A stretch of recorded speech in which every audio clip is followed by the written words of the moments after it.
मेरा सभी भारतीय नेताओं और खासकर बड़े लीडरों से जो शिक्षा की बात करते हैं उनसे ये पूछना है कि जो बच्चों का इंस्टीट्यूट है उस पर आप 18% जीएसटी लेते हो। एक बात बताइए, एक तरफ आप करते हो कि बच्चों की एजुकेशन डेवलप करने की बात करते हो, तो एक फीस पर 18% जीएसटी, 18% जीएसटी का क्या मतलब बैठता है? सभी मंत्री और ये शिक्षा मंत्री बताइए ना, 18% जीएसटी किस तरह से आप 18% जीएसटी बच्चों की फीस, इंस्टीट्यूट फीस पर जोड़ते हो? ये इंडिया का दुर्भाग्य है या सौभाग्य है मुझे नहीं पता, लेकिन मेरे हिसाब से 110% ये दुर्भाग्य है जिसकी पॉकेट में बच्चे के फीस भरने के लिए पैसे नहीं। गवर्नमेंट कॉलेज लिमिटेड हैं, कहीं कहीं पर तो गवर्नमेंट कॉलेज मिलते भी नहीं हैं, जहाँ मिलते हैं वहाँ पे फैसिलिटी नहीं मिलती। थोड़े बहुत प्राइवेट कॉलेज हैं, वहाँ पे आपने 18% फीस पर GST, it's a surprise. Sir में दर्द हो जाता है, सर में दर्द ये सोचकर कि बच्चे की फीस भरें या ईएमआई भरें, इनके कपड़े सिलवाएं या 18%। 1 लाख, अगर 1 लाख से कम किसी इंस्टीट्यूट की फीस नहीं है।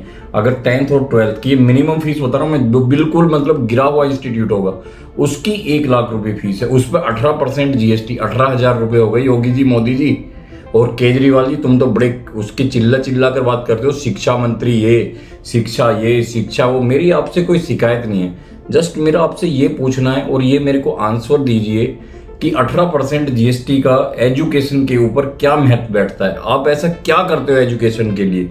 मैंने तो कोई देखा नहीं है कुछ भी। एक मेडिकल कॉलेज की फीस आपकी 1 करोड़ के बराबर है, 1 करोड़ से नीचे है ही नहीं है, मिनिमम 50 लाख। क्या आप इनको कम नहीं कर सकते? क्या आप नहीं चाहते कि देश ग्रोथ करे? क्या आप नहीं चाहते गरीब का बच्चा पढ़े? आप शिक्षा की बात तो बहुत करते हैं, हर पेरेंट्स चाहता है कि केजरीवाल जी आएंगे, मोदी जी आएंगे, योगी जी आएंगे, बच्चे पढ़ेंगे, भविष्य बनेगा, नौकरी दिलाएंगे। अरे आप नौकरी वोकरी तो क्या दिलाओगे, आप इंस्टीट्यूट की, कॉलेजों की फीस पर कंट्रोल करो ना। ये आपको भी पता है कि गवर्नमेंट कॉलेज में सब बच्चे नहीं आ सकते। अब ठहरे मिडिल क्लास के बच्चे वो प्राइवेट स्कूलों में पढ़ा नहीं सकते। अगर इंजीनियरिंग करने जाएगा कोई भी, तो कम से कम गिरे से गिरे हुए कॉलेज का फीस 8 लाख से ऊपर ही ऊपर है, 8 लाख से नीचे नहीं है, उस पर 18% जीएसटी। आप जीएसटी की कैलकुलेशन खुद ही कीजिए मंत्री साहब, कितना जीएसटी होगा? जीएसटी ना सही है, सब चीज आप डेवलप कर रहे हैं, बहुत अच्छा है डेवलप कर रहे हैं, लेकिन एजुकेशन को तो ऐसा मत खिलवाड़ कीजिए। जीएसटी कहाँ से भरेगा जिसको पढ़ने के बाद भी बच्चे का फ्यूचर सेफ नहीं है? आप उन पेरेंट्स से जीएसटी की बात करते हैं, जिस पेरेंट्स का मन करता है ना इंजीनियरिंग करा लो या कॉलेज करा लो। आपको पता है योगी जी, मोदी जी, केजरीवाल जी और जो बड़े बड़े मंत्री है जो भाषण देते हैं, इसका एक रिजर्व कोटे के अंदर जो 100% लेकर आता है ना, जो 100% लेकर आता है वो घर बैठा होता है, और जो 50% लेकर आता है वो कॉलेज में पढ़ रहा होता है। ये मेरे देश का सौभाग्य है या मेरे देश का अभाग्य है? आप बताएंगे मंत्री साहब, अब तो बताइए। देश आजाद हुए बहुत टाइम हो गए। अंबेडकर जी ने जो रिजर्व कोटा किया था वो बड़े सोच समझकर और पर्टिकुलर टाइम के लिए किया था, लेकिन आपने इसको वोट बैंक बना लिया। कभी जाट आरक्षण, कभी ब्राह्मण आरक्षण, कभी हरिजन आरक्षण, कभी दलित भाई आरक्षण। आपने इसको क्या बना दिया, कुछ समझ में ही नहीं आ रहा है किसी का। कोई भी खुश नहीं है आपके इससे। अरे रिजर्व कोटा किस चीज का? एक बात बताइए, जो पढ़कर 100% मार्क्स लेके आया है वो सर्जन अच्छा होगा, या जो रिजर्व कोटे से 50% लेकर आया है वो सर्जन अच्छा होगा? कब तक इस अंधविश्वास में आप घोल रहे जाओगे? कब तक ये जातिवाद को लेकर आप इलेक्शन के नाम पर गरीब पब्लिक को लूटे जाओगे? ये सब अत्याचार है, और पब्लिक ये आपको समझना होगा कि वोट किसको देना है। क्या आपको पता है आपके एरिया में वोट जीतने के बाद, कोई भी इलेक्शन जीतने के बाद कोई भी एक मंत्री आया नहीं आया होगा? जिस मंत्री को आप वोट देते हो ना, जो मंत्री आपकी गलियों की धूल छानता है, जो अगर आप इलेक्शन के टाइम पे बोलो ना मेरे घर का बाथरूम में लैट्रिन पड़ा है उस पर पानी डाला, वो मंत्री डाल आएगा, लेकिन इलेक्शन जीतने के बाद वो आपकी गली में नहीं आएगा। और गली तो गली छोड़ो, अगर आप गाड़ी निकाल रहे हो ना, मंत्री के पीछे गाड़ी आ रही है तो आपको गाड़ी रोकनी पड़ेगी और मंत्री की गाड़ी निकलवानी पड़ेगी। ये है इस देश का वो है। मंत्री बहुत बड़ी बड़ी बात करते हैं, मेरा आम जनता से वो है। आप बताइए ना आपके एरिया में कितना गया, और क्या आपने अपने एरिया के मंत्री को कभी अप्रोच किया जीतने के बाद कि भैया आपको क्या फंड मिले हैं, कहाँ पे आपने खर्च किया? नहीं, आपने ये भी नहीं किया और गवर्नमेंट भी नहीं पूछती है। मोदी जी, योगी जी और केजरी जी, आप वो मंत्री हैं जो इस देश का सौभाग्य है वास्तव में। और इस देश को अगर देना है ना आपको, तो अगर जो ये ML है ये सब दे रहे हो, ठीक है, बहुत अच्छी बात है, लेकिन योगी जी और मोदी जी और केजरी जी, क्या आपने ये कभी भी किसी से पूछा है मंत्री से कि वो मंत्री बनने के बाद, सपोज करो किसी की इनकम 1,000 रुपये थी और 5 साल बाद उसकी वो इतनी कोठी बंगले सब पर मिल जाएंगे आपको? ऐसी कौन सी देशभक्ति है जो धन को 2 गुना 4 गुना कर देती है?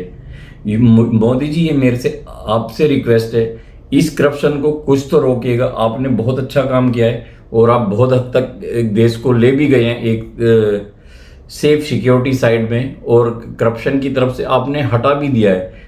तो आप 4-5 मंत्री जो भी हैं, अच्छे जो भी मंत्री हैं, एकजुट होइए, एक गठ पर आइए और सब मिलकर एक तो एजुकेशन के इस बवंडर को ख़त्म कीजिए। जो 18% GST एजुकेशन पर दे रहा है वो GST को हटाइए, और जो दूसरा आपका ये सब कुछ चल रहा है कि भाई कॉलेजों की फीस इतनी ज़्यादा है, एक गरीब बच्चे का भी तो मन डॉक्टर बनने का करता होगा मोदी सर, वो नहीं करा पाता। पता है क्यों? कभी कॉलेजों में जाके देखना मोदी जी, ये मैं आपसे कह रहा हूँ मोदी जी, आप कभी कॉलेजों में जाकर देखना कि एक डॉक्टरी की फीस कितनी है, एक गवर्नमेंट कॉलेज और एक प्राइवेट कॉलेज की फीस कितनी है।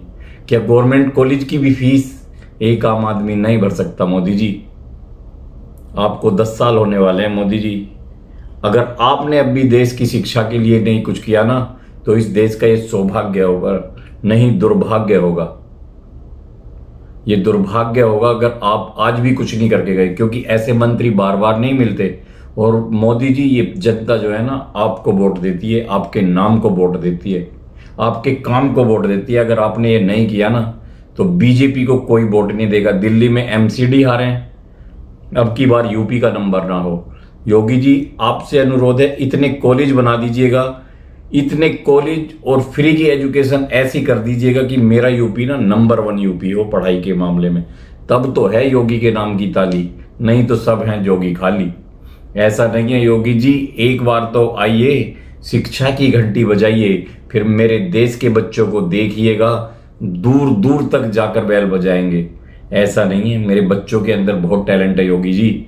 आप GST और कॉलेजों की फीस तो कम करके देखिएगा प्लीज। योगी, मोदी, केजरीवाल जी और जितने भी स्टेट के मंत्री हैं, मेरा सबसे हाथ जोड़कर विनम्र निवेदन है, आप एजुकेशन पर ध्यान दीजिए। बच्चे आपको वो सब दे देंगे जो आपको चाहिए। हमारे देश का एजुकेशन पहले से डेवलप्ड हुआ है, लेकिन फीस के कारण बहुत सारे बच्चे पढ़ना तो पढ़ना, वो सोच ही नहीं पाते। मैं भी एक पेरेंट्स हूँ, मैं सोच ही नहीं पाता कि बच्चे को क्या करूं, बस 10th 12th किया, जॉब के पीछे भगा दिया।